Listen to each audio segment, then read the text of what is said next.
estudantes da segunda série, tudo bem? Espero que sim. Eu sou a professora Ana Carolina e vamos para mais uma aula de biologia. O tema de hoje é noções de sistemática, filogenética e cladística. Vamos lá? E vamos começar com os objetivos, né? Hoje nós vamos analisar as árvores filogenéticas, então eu vou ensinar vocês a analisar, a entender essas árvores, né? Compreendendo as relações evolutivas inerentes à sua construção, ok? E vamos começar, obviamente, com uma reportagem, tá? Então, como que surge uma variante do coronavírus? É da natureza dos vírus sofrer erros durante seu processo de replicação. Quando ele acumula mudanças, passa a ser chamado de variante. Milhares de sequências estão catalogadas, dividindo o SARS-CoV-2 em linhagens e subgrupos. É uma espécie de uma grande árvore genealógica alimentada por pesquisadores do mundo todo. Então, se você observar aqui nessa imagem, é uma árvore genealógica só do coronavírus. Se você quiser ter acesso a mais informações dessa reportagem, basta você colocar a câmera do seu celular na frente do QR Code e você consegue ter acesso a isso, ok? Bom, como que surgem essas variantes, né? O que são essas variantes? Como assim eu tenho um coronavírus, de repente eu tenho uma outra linhagem?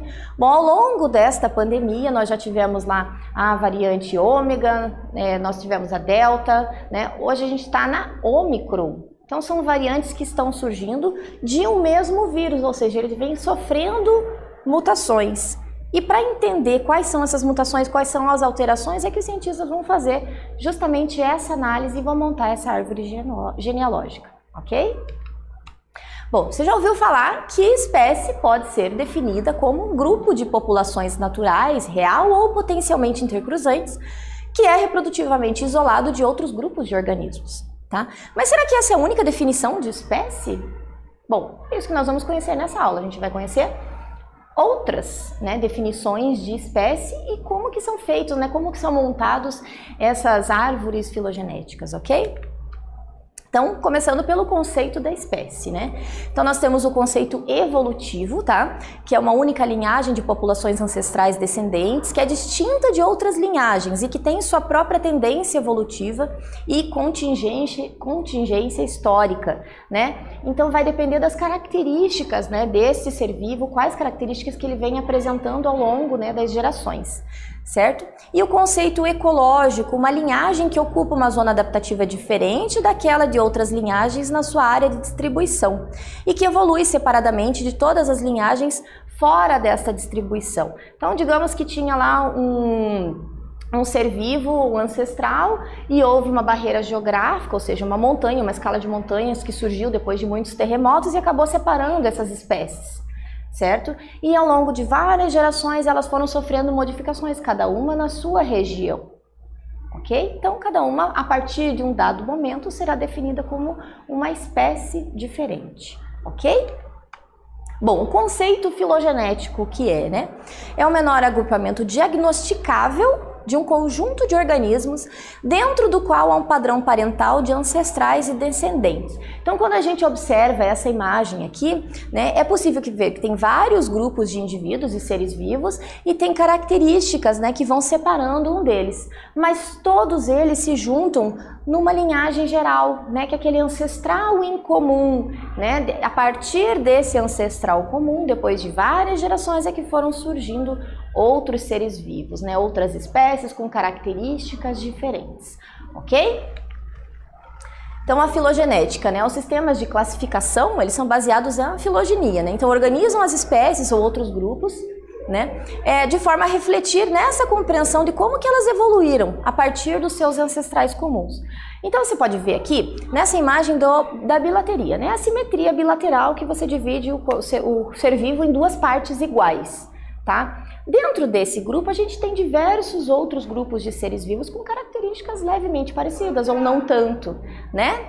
Então, aqui nós temos 3 grupos, de protostômios, deuterostômios e o Xenacoelamorpha. Tá? Então, o que são esses, né? A protostomia é aquele que durante o desenvolvimento embrionário a boca surgiu antes. O deuterostômio, que é a maior parte dos animais, durante o desenvolvimento embrionário o ânus surgiu antes, né? Então, esse terceiro grupo já foi considerado um deuterostômio, mas conforme foram feitas várias pesquisas, descobriram que na verdade ele tem características dos dois, né? Pode ter um pouco de protostômio, um pouco de deuterostômio, então um terceiro grupo. Isso quer dizer que eles vieram de um ancestral comum que tinha simetria bilateral. E a partir daí surgiram outras características, ok? A cladística e o sistema da filogenia, né, surgiram em algum momento. Então foi um cientista, um pensador que viu e falou, não, a gente vai ter que separar e organizar esses seres vivos de forma que a gente consiga entender quem foi esse ancestral comum? Será que eles têm um ancestral comum, esses seres vivos? Né? Então, em 1960, um entomólogo alemão, Willi Henning, ele propôs uma teoria capaz de lidar com as características obtidas pelos cientistas, permitindo essa análise das relações filogenéticas entre as espécies. Aí que surgiu, então, a cladística, também conhecida como sistemática filogenética, ou o estudo, né, dessas árvores genealógicas entre os seres vivos, para entender qual ou quais foram os ancestrais, quantos grupos de seres vivos tiveram o mesmo ancestral, qual é a característica que une esses grupos de seres vivos, tá? Então, a cladística é a sistemática filogenética, né? Ela entende-se que um caráter poderá ser modificado na descendência, ou seja, nos filhos, né? Nas próximas gerações, apresentando novas variações herdáveis nas próximas gerações. E não é uma característica que surgiu e que foi passada para novas gerações, para as próximas gerações, certo? Daí vai entrar como um segundo, terceiro ou quarto ramo dentro da árvore filogenética. Então, é uma característica que outros grupos não têm, que os novos grupos têm, certo? Então, essa nova condição presente no ancestral poderá estar presente nos descendentes com variações, que é o que a gente chama de condição derivada. Então, nessa imagem aqui, a gente tem a raiz, que seria o ancestral comum, e o primeiro nó, que é uma característica que todos esses têm, A, B e C têm, ok?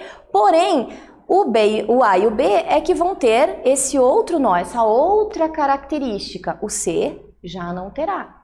Ok? E tem uma terceira característica que é exclusiva ali do A, que formou um próximo nó. Se surgir uma outra característica ao longo das gerações, poderão surgir novos ramos e novos nós ali nessa árvore genealógica, ok? Então, a condição derivada que seja capaz de definir um novo grupo, chamamos de apomorfia. Então, aquelas condições mais atuais, digamos assim, né? As últimas que aparecem numa árvore filogenética. Então, ela provavelmente, né, ou é exclusiva de um grupo, tá? Ou até pode não ser depois de um certo tempo, ok? Então, quando o caráter é herdado sem modificação, nós chamamos de plesiomorfo. Tá? Então aqui, a apomorfia é aquela característica geral, mais atual, tá? Plesiomorfia seria mais antiga. E vamos para a primeira atividade. A chamada árvore da vida, uma das ideias mais poderosas da biologia moderna, remonta a rabiscos feitos por Charles Darwin, né? Naquele livro, A Origem das Espécies. Cada espécie moderna seria o produto de infinitas bifurcações na árvore evolutiva da vida, na qual dá uma ideia de que foram surgindo os seres vivos. No rabisco que tem ali do lado, de Darwin, as bifurcações ou ramos surgem de um nó. O que correspondem será esses nós? Pensa um pouquinho, eu já volto com a resposta.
E aí, conseguiu descobrir o que são esses nós, né, que estão aparecendo ali entre as bifurcações, entre os galhos, né, desse rabisco do Charles Darwin?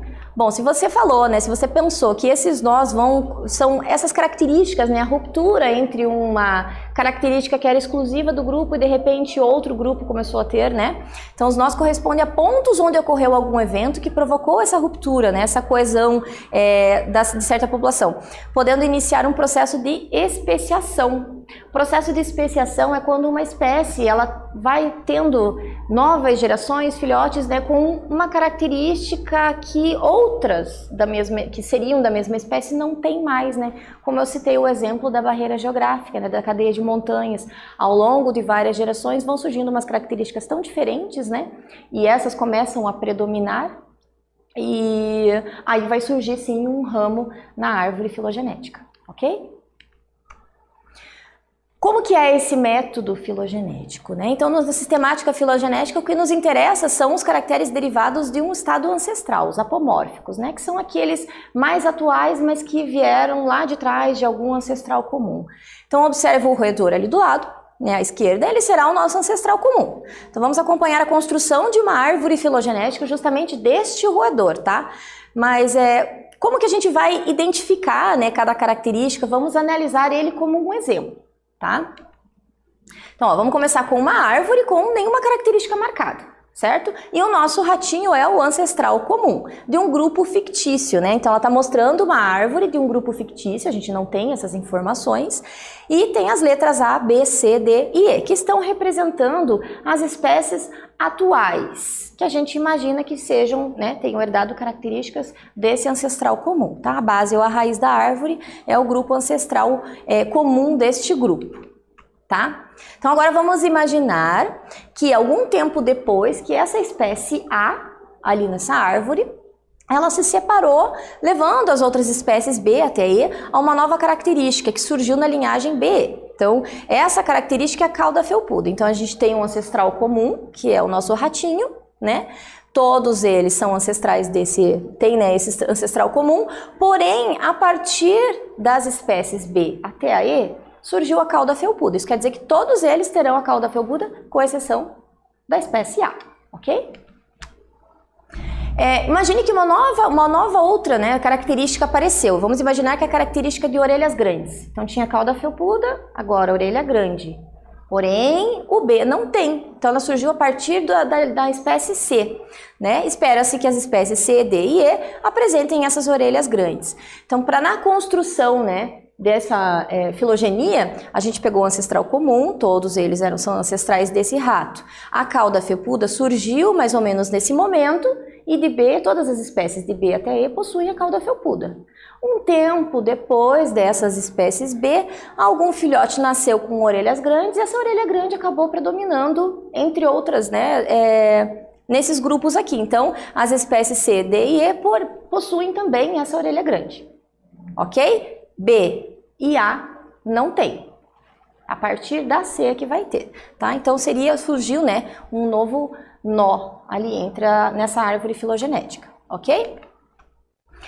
As regiões compartilhadas, né, aninhadas por cor no interior umas das outras, mostram quais espécies nós esperaríamos que apresentassem cada característica com base no ponto da história evolutiva, né, onde a característica surgiu. Então, por exemplo, esperaríamos que as espécies C, D e E, que, né, estão sombreadas em azul, tivessem orelha grande. Então, vamos analisar aqui, né, a gente tem 3 características agora, né, a cauda felpuda, as orelhas grandes e os bigodes, né? Quais espécies é que terão bigode? Somente D e E, que estão circulados ali em roxo. Quais espécies têm orelhas grandes? Todas que estão a partir aqui desse ramo, né? Então, C, D e E também têm orelhas grandes. Quais espécies têm cauda felpuda? Todas a partir do B. A espécie A não tem nenhuma dessas características, tá? Provavelmente tem outras características que lembram o corpo, né, desse ancestral e que também lembram o corpo desses outros animais, porém não essas características especificamente, ok? Então, partes, né, de uma árvore filogenética. Em uma árvore filogenética, as espécies ou grupos de interesse são encontrados nas extremidades das linhas, né, chamadas de ramos das árvores. Por exemplo, a árvore filogenética abaixo, do lado no caso, representa as relações entre 5 espécies, A, B, C e D, e é parecido com o que nós vimos no exemplo anterior, tá? Todas estão posicionadas nas pontas dos ramos. Então vamos analisar essa árvore aqui, né? Tudo que está para cá está determinando os ancestrais. Tudo que está para lá são as espécies mais atuais. Cada um desses nós aqui é uma característica, algo que une essas espécies. Então, por exemplo, C e D tem alguma característica parecida entre eles, né, que lembra, né, que aproxima os dois, porém que separa completamente de A e B. Ok? A, B, C e D tem uma única característica ali que une as 4 espécies, tá?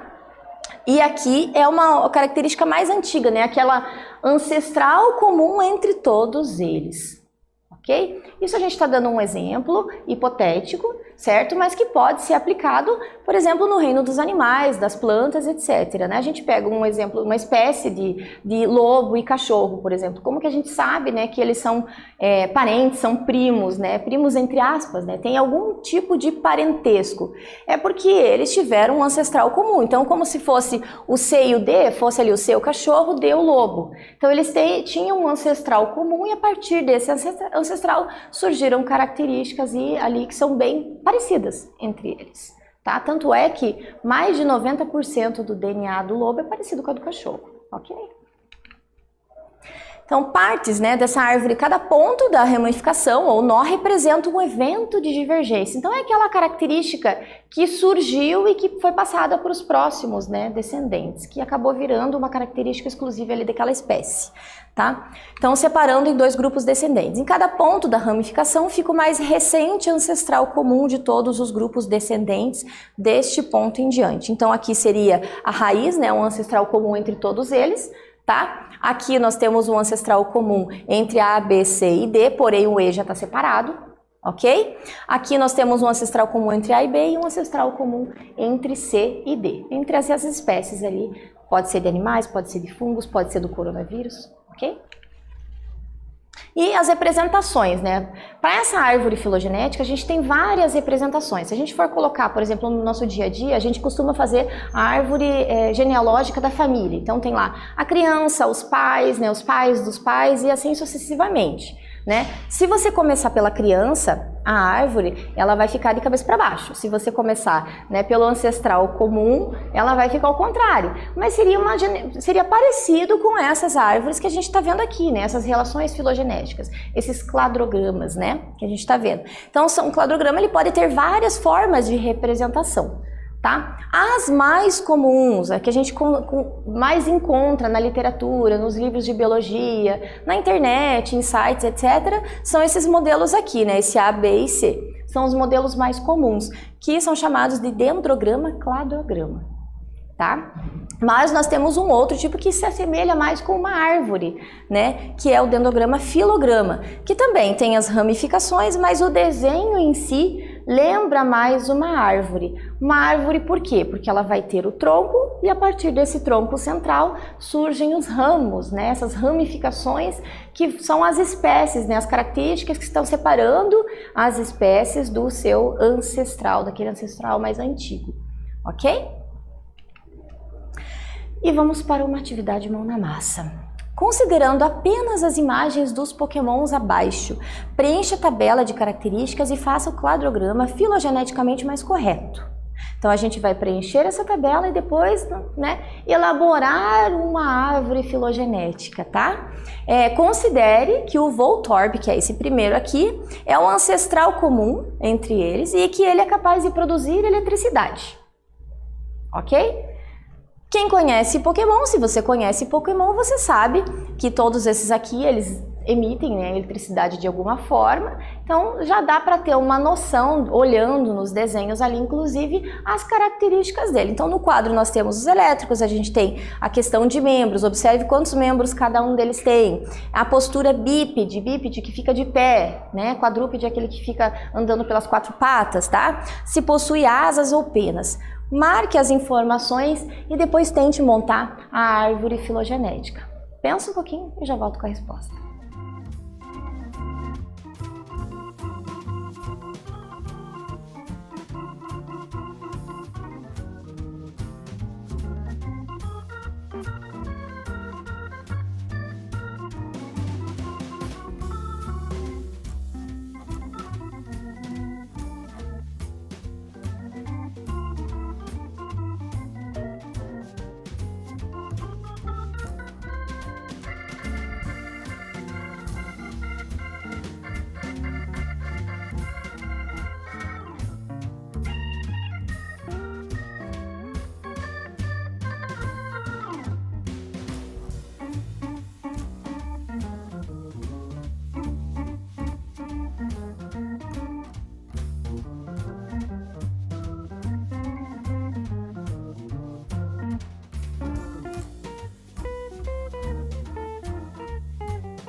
E aí, conseguiu chegar? Conseguiu observar? Só de olhar as imagens dos animaizinhos ali, dos Pokémon, você consegue já ter uma noção, né? Então vamos lá, vamos fazer juntos aqui, né? O Voltorb é o ancestral comum, então se ele é o ancestral comum, e eu sei que todos eles emitem eletricidade, a gente marca um para todos, né? Ou pode ser 1, pode ser X, tanto faz, tá? A quantidade de membros, né? Voltorb não tem nenhum, tá? Jolteon, eu vou marcar que ele tem mais de um membro, Pichu tem membros, Zapdos tem membros, né? Aqui não tem uma quantidade específica, é a presença ou não de membros, coisa que o Voltorb não tem. Postura bípede, o Voltorb é uma bola, então não tem como ser, né? Será que o Jolteon é bípede? Não, ele é quadrúpede. Pichu e Zapdos são bípedes. Asas e penas, o único que possui é o Zapdos. Agora sim, através dessas características a gente consegue montar a árvore filogenética, lembrando que ela tem que começar com o Voltorb. O Voltorb é o ancestral comum entre todos eles, certo? Então, o que seria, né, mais ou menos para montar essa árvore filogenética? O Voltorb, né, todos eles produzem eletricidade, todos esses Pokémons. Então, a primeira ramificação é a do Voltorb, que não tem membros e nenhuma das outras características, tá? A partir daí, todos eles vão ter membros. Então, é essa característica que surgiu a partir desse ramo aqui, tá? Mas o Jolteon, por exemplo, não é bípede, ele é quadrúpede. Então, a postura bípede, ela surgiu depois. Então, Pichu e Zapdos, eles possuem essa postura, né, bípede, andar sobre as duas patas. O Pichu, ele não tem asas. Então, a presença de asas é uma característica exclusiva do Zapdos, por isso que ele vai ficar lá na ponta. Ele tem todas essas características, porém ele é o único que apresenta asas. Então, montamos aqui a nossa árvore filogenética do Pokémon, olha só. Certo? Então, nessa aula, né, nós aprendemos a analisar as árvores filogenéticas, compreendendo as relações evolutivas inerentes à sua construção, e também conhecemos o conceito filogenético da espécie, utilizando exemplos, né? Ok? Eu espero que vocês tenham gostado e até breve.